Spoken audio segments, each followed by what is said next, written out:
अपनी मंडली की सदस्य छवि निगम की लिखी कहानी शकुनी की बिसात। आज हस्तिनापुर की हवाओं में अजीब सी बेचैनी है। हाट बाजार ठप हैं, कामकाज सब रुका पड़ा है। ऐसा लगता है कि हर नज़र राजमहल के ऊंचे बुर्ज पर शान से फहराते झंडे पर टिकी हुई है और सैकड़ों जोड़ी कदम उसी दिशा में चलते चले जा रहे हैं। भारतवर्ष के सबसे ताकतवर राजवंश की राजधानी रही है हस्तिनापुर। फिलहाल यहाँ धृतराष्ट्र का राज्य है, लेकिन हक जिस पर पांडवों का है, इसलिए सत्ता की बिसात तो यहाँ बिछी हुई है ही, पर आज कुछ अघट घटने वाला है यहाँ, वो जिसकी आशंका से कुरुक्षेत्र का बड़ा सा मैदान सिहर रहा है। मैं तो समय के पार से तब भी खिंचा चला आया था जब भगीरथ ने गंगा को स्वर्ग से उतरवा के अपने पुरखों को मुक्ति दिलाई थी। मैं तब भी यहाँ आया था जब अपने पिता महाराज शांतनु की सत्यवती से शादी की लालसा के कारण राजकुमार देवव्रत यानी भीष्म ने पूरी जिंदगी शादी न करने की एक कठिन प्रतिज्ञा ले ली थी। धृतराष्ट्र के गांधारी के साथ और पांडु के कुंती के साथ दोनों ही विवाह का एक गवाह बना मैं।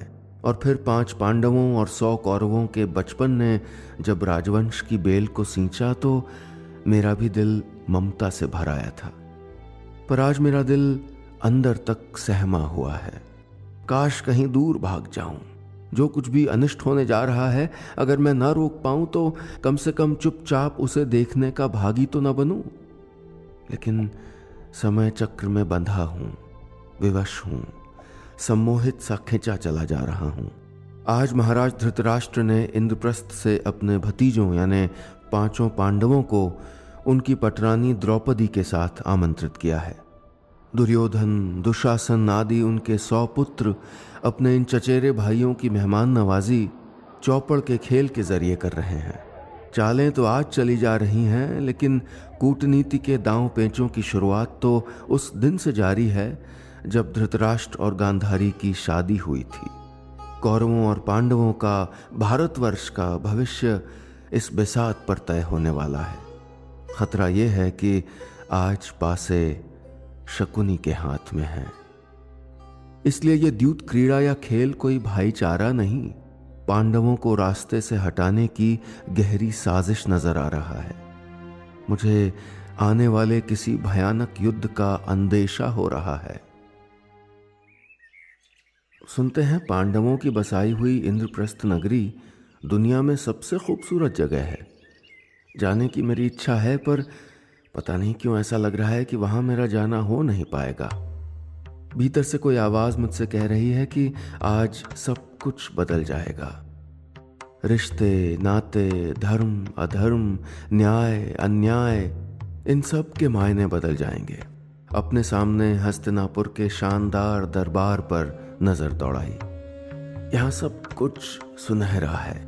महल के गुंबद और खंबे, सिंहासन और आभूषण, लहराते पर्दे और सजीली पोशाकें। ऐसा लग रहा है जैसे सामने सैकड़ों सूरज उगाए हों। हाँ, कुछ और भी रंग छिटके हुए हैं, जैसे भीष्म पितामह के बदन पर सफेद पोशाक, महाराज दुर्योधन की रुपहले किनारे वाली हरी पोशाक और महारानी गांधारी का पसंदीदा लाल रंग। लेकिन जो रंग आज यहाँ सब पर ग्रहण लगा रहा है वो है गांधार के राजकुमार, महारानी गांधारी के भाई और कौरवों के मामा राजकुमार शकुनी के कपड़ों का रंग, काला, जो आज शाही महल के इंद्रधनुष को निगल गया है। सिंहासन पर विराजे दिग्गजों के मुकुट आज कुछ झुके हुए हैं। ढीले हाथों से सरक कर उनके हथियार नीचे फिसल चुके हैं। ऐसा लगता है जैसे इन जाने माने बहादुर योद्धाओं की रीढ़ की हड्डी चटक कर अपना ही बोझ नहीं उठा पा रही हो। वहीं बिल्कुल सीधा, सतर तना हुआ, आत्मविश्वास से भरा हुआ केवल एक ही शख्स नजर आ रहा है, शकुनी। उसके चेहरे पर अजीब सी चुनौती देती क्रूरता है, जिसका जवाब यहाँ मौजूद महान सूरमाओं के पास नहीं है। यहाँ एक ऐसा युद्ध चल रहा है जिसमें एक खून की बूंद तक बहे बिना सत्ता में उलट पलट हो रहा है। हॉल के बीचों बीच एक खूब सजे धजे मंच पर एक तरफ सर झुकाए बैठे 5 पांडव हैं और दूसरी तरफ जीत की मुस्कान अपने चेहरे पर सजाए 100 कौरव। बीच में कपड़े पर छपी हुई चौपड़ की बिसात बिछी हुई है। चालें चली जा रही हैं। शकुनी इस धूर्तता के खेल में माहिर जान पड़ता है, क्योंकि उसके फेंके जाते पासे बस उसी के मनचाहे अंक दिखाकर पांडवों की हार तय किए जा रहे हैं। पांडवों में सबसे ज्येष्ठ यानी बड़े भाई और इंद्रप्रस्थ के राजा युधिष्ठिर शकुनी के दांव पेचों में उलझकर अपना राज्य, अपनी सेना, यहाँ तक कि अपने भाइयों तक को दांव पर लगाकर हार बैठे हैं। उस सन्नाटे में जिसमें अपनी सांसों के चलने की भी आवाज सुनाई दे जाए, केवल शकुनी के हाथों में पासों के रगड़ने की आवाज का शोर सुनाई दे रहा है। निश्चित ही ये चचेरे भाइयों के बीच मनोरंजन या खेल नहीं है। पासों के रगड़ने से जो चिंगारी निकल रही है वो और भी क्या क्या चला जाएगी, ये सोचकर पहली बार मुझे डर लग रहा था। आज सभा में शकुनी तन के खड़ा है। आमतौर पर तो वो सबसे कतराया हुआ, छिपता छिपाता सा, हमेशा कुछ लड़खड़ा कर चलता दिखता था, लेकिन इस समय तो जैसे उसका रूपांतरण हो गया है। उसके नाक नक्श जो अमूमन दाढ़ी से ढके रहते थे, आज किसी तीखे हथियार जैसे दिख रहे हैं। मंच के इर्द गिर्द चहलकदमी करते उसके कदमों में जरा भी लड़खड़ाहट नहीं। वो एक विजेता के सधे हुए कदम है। जिस सब्र और सावधानी से वो इस मुकाम तक पहुंचा था, आज जैसे उसने वो सब उठाकर ताक पे रख दिया। उसके इस असल रूप से आज वहां बैठे महारथी बुरी तरह हैरान हैं। सच्चाई तो ये थी कि इस खेल के बहाने आज शकुनी का ही नहीं, वहां मौजूद हर शख्स का नकाब सरक आया था। महाराज धृतराष्ट्र, जो जन्म से ही नहीं देख सकते थे, अपने चेहरे पर खुशी और संतुष्टि के भाव छिपा नहीं पा रहे थे। आखिर आज पहली बार उनके अपने बेटों की जीत जो हो रही थी, लड़ाई में न हो सकी तो द्यूत के खेल में सही। शकुनी अजीज लग रहा था उनको, लेकिन अपनी आंखों पर पट्टी बांधे उनके बगल में बैठी उनकी पत्नी महारानी गांधारी के चेहरे पर अपने बेटों की फिक्र, डर और आशंका के बादल घुमड़ रहे थे। भीष्म पितामह, द्रोणाचार्य, कृपाचार्य वगैरह के चेहरे पर गुस्से और लाचारगी के मिले जुले भाव थे। कुछ यही भाव 5 पांडवों के चेहरे पर भी थे। आज पहली बार सहदेव, नकुल, अर्जुन और भीम के मन में अपने बड़े भाई युधिष्ठिर के लिए नाराजगी थी। क्या जरूरत थी उनको युधिष्ठिर का यह आमंत्रण मान लेने की? जुए का ये खेल किस दिशा में बढ़ता जा रहा है वो क्यों नहीं समझ सके थे? अपना राज्य दांव पर लगाकर और हार जाने के बाद ये खेल बंद क्यों नहीं कर दिया उन्होंने? एक एक करके अपने चारों भाइयों को दांव पे लगा दिया और हार गए। कौरवों का गुलाम बना के रख दिया उन सबको। चिंता यह भी थी कि शकुनी अब भी अगला दांव चलने की तैयारी कर रहा था। उधर धर्मराज युधिष्ठिर बिछी हुई बिसात से उठना ठीक न समझते हुए ये खेल जारी रखे थे। पर सवाल था कि अब आगे क्या? अब उनके पास क्या बचा है जो युधिष्ठिर दांव पर लगाएंगे? यही सवाल तो मेरे और यहां मौजूद हर शख्स के मन में कौंध रहा था, लेकिन जवाब सिर्फ शकुनी के पास है।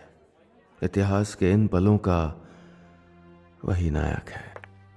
चहलकदमी करते हुए शकुनी इस वक्त भीष्म पितामह के सामने खड़ा है। आज पितामह की लाचार नजरें कुछ झुकी हुई हैं। हालांकि उनका जो हाथ तलवार की मूठ को जकड़े हुए है, उस पर उभरी हुई नसें दिखा रही थीं कि किस मुश्किल से उन्होंने खुद पर काबू किया हुआ है। पर आज शकुनी अपनी निगाहों से बरसती नफरत छिपाने की कोई कोशिश नहीं कर रहा था। आखिरकार पितामह ही तो थे इन सब बातों के लिए जिम्मेदार। क्यों उन्होंने अपने पिता महाराज शांतनु की इच्छा पूरी करने के लिए पूरी जिंदगी शादी न करने की प्रतिज्ञा ली? क्यों अपने सौतेले भाइयों के लिए वो जबरदस्ती अंबा, अंबिका, अंबालिका को लेकर आए? क्यों उन्होंने अपने पैदाइशी नेत्रहीन पोते धृतराष्ट्र के लिए उसी की प्यारी बहन गांधारी को चुना? गांधारी का ध्यान आते ही उसका दिल फिर से भर आया। फूलों सी मासूम, दुनियादारी से दूर एक भोली सी लड़की जिसके लिए अपने भैया से बढ़कर कुछ नहीं था। दोनों का प्यार देखकर उनके पिता गांधार नरेश हंसते हुए कभी कभी कह भी देते थे कि मेरा राज्य कौन संभालेगा? क्योंकि लगता है कि राजकुमारी शकुनी तो बिटिया गांधारी की शादी के बाद उसके साथ खुद ही विदा हो जाएगा। कितनी सच निकली थी उनकी ये बात। जब भीष्म हस्तिनापुर नरेश धृतराष्ट्र का रिश्ता गांधारी के लिए लाए तो मजबूरी में उन्हें मानना ही पड़ा। लेकिन शकुनी अपनी बहन की खातिर लोहा लेने को तैयार हो गया था। अपनी लाडली को एक बेबस लाचार राजा को कैसे सौंप देता वो? हर कुर्बानी मंजूर थी उसको। लेकिन गांधारी ने परख लिया था अपने गांधार की कमजोरी को, अपने पिता की कमजोरी को, और आखिरी बार अपने भैया को प्यार से देखकर अपनी आंसुओं से नम आंखों पर हमेशा के लिए पट्टी बांध ली थी। शकुनी के अंदर की अच्छाई किरचा किरचा बिखर गई। उसने अपनी जांघ में अपनी ही तलवार घोंप ली। ये दर्द उसे याद रखना था। इस अन्याय का बदला लेने को ही वो जीवित था। और आज उसे वो मौका मिल गया था। गांधारी के आंसुओं से तड़पता शकुनी जब पहली बार उसको हस्तिनापुर विदा कराने आया था, वो दहल गया था। स्वर्गीय महाराज पांडु के स्वामी भक्तों के बीच धृतराष्ट्र का यहाँ कोई हितैषी नहीं था। उसका ये सोचना कितना सही था ये सिद्ध हो गया जब गांधारी के कौरव और पांडु की पत्नी कुंती के पांडव पैदा हुए। द्रोणाचार्य, कृपाचार्य, विदुर, शल्य, इन सभी ने मन ही मन केवल पांडवों के लिए राज सिंहासन चाहा। तभी शकुनी ने फैसला ले लिया था। बिसात पर अपनी चाल उसने चल दी थी। बेइज्जती बर्दाश्त करते हुए भी उसे हस्तिनापुर में रहकर अपने भांजों को उनका हक दिलाना था। दुर्योधन को राज सिंहासन पर बैठाना था। और आज इस वक्त वो अपने उसी दुलारे दुर्योधन के ऐन सामने खड़ा है, जिसने कभी अपने माता पिता की स्नेहिल दृष्टि नहीं देखी थी। वो कितने भरोसे से उनकी तरफ देख रहा था। शकुनी के चेहरे पर ममता झलक आई। कितने भोले हैं ये सब। कैसे जीत पाएंगे कभी ये उन 5 पांडवों से जिनमें देवताओं का अंश है? काश यहाँ एक भी शख्स दिल से उनका भला चाहता तो उसको छल कपट का सहारा क्यों लेना पड़ता? तब वो खुद भी अपने देश गांधार का राजा बनकर राज्य कर रहा होता। ये ऊपर से मजबूत दिखता, ठहाके लगाता दुर्योधन अंदर से कितना असुरक्षित और अपमानित महसूस किया करता है, ये सिर्फ शकुनी जानता है। पितामह, आचार्य सभी उनका हक पांडवों को देना चाहते हैं। कौरवों के लिए न कहीं प्यार है न सम्मान। यहां तक कि द्रौपदी भी तो अपने जेठ दुर्योधन की बेइज्जती करने में कहां चूकी थी। इंद्रप्रस्थ के महल के उस वाकये को याद करके उसका खून फिर खौल उठा। दुर्योधन का मजाक उड़ाते हुए द्रौपदी ने ताना मारा था कि अंधे का बेटा अंधा। आज चौपड़ के खेल में शकुनी को कौरवों के हर उस अपमान का बदला लेना है जो लड़ाई में संभव नहीं था। उसे किसी भी तरह चालाकी के दांव से वो सब हासिल करना है। दांत पीसते हुए उसने हाथ में पकड़े पासों को इतनी जोर से रगड़ा कि उनसे बिजली सी निकलकर महल में कौंध गई। अब तक निगाहें नीची किए बैठे अर्जुन, भीम, नकुल, सहदेव सब ने चौंक कर ऊपर देखा। शकुनी का ये रूप देखकर वो अवाक रह गए। अपनी चालों के फांस में शकुनी ने उनको कौरवों का गुलाम बना छोड़ा था। लेकिन उसकी आंखों की ज्वाला अभी बुझी नहीं थी। ये प्रतिशोध अभी जारी था। बदले के इस खेल का आगाज तो गांधारी के विवाह के वक्त ही हो चुका था। आज तो बस अंजाम था जिसका भयानक होना तय था। इस सभा में सबकी हैरानी, गुस्से, नफरत और बदले से भरी निगाहें शकुनी से टकरा रही थीं।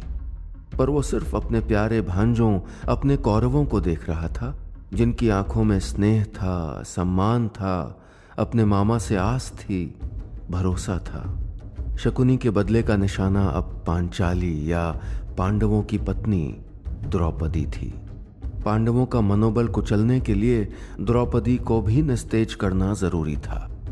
उसका किया हुआ अपमान फांस सा धंस कर आज भी उसको असहनीय दर्द दे रहा था। एक फांस तो मेरे सीने में भी गहरी उतरती जा रही थी। अपने मकसद के लिए वो पूरे देश को बर्बादी के महायुद्ध में झोंकने वाला था।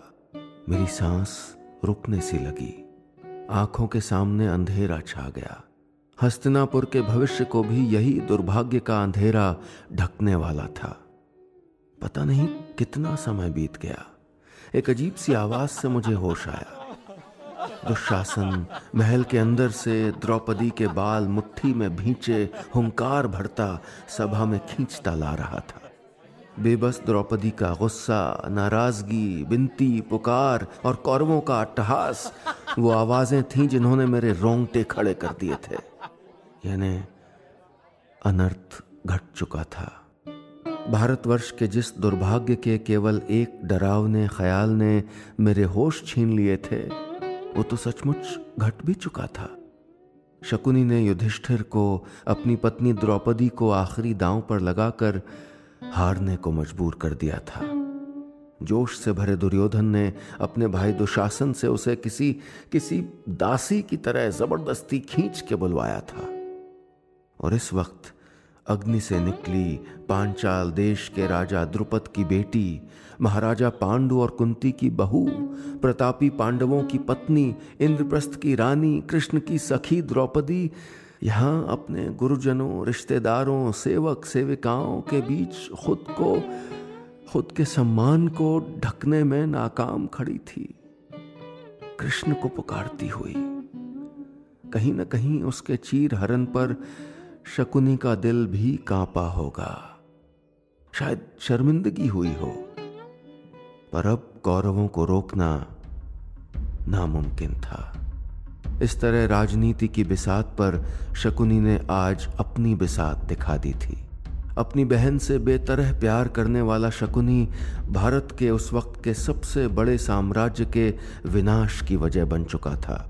द्रौपदी की भीगी आंखों से उठती क्रोध की लपट में मुझे होने वाले कुरुक्षेत्र के युद्ध की तस्वीर साफ नजर आ रही थी।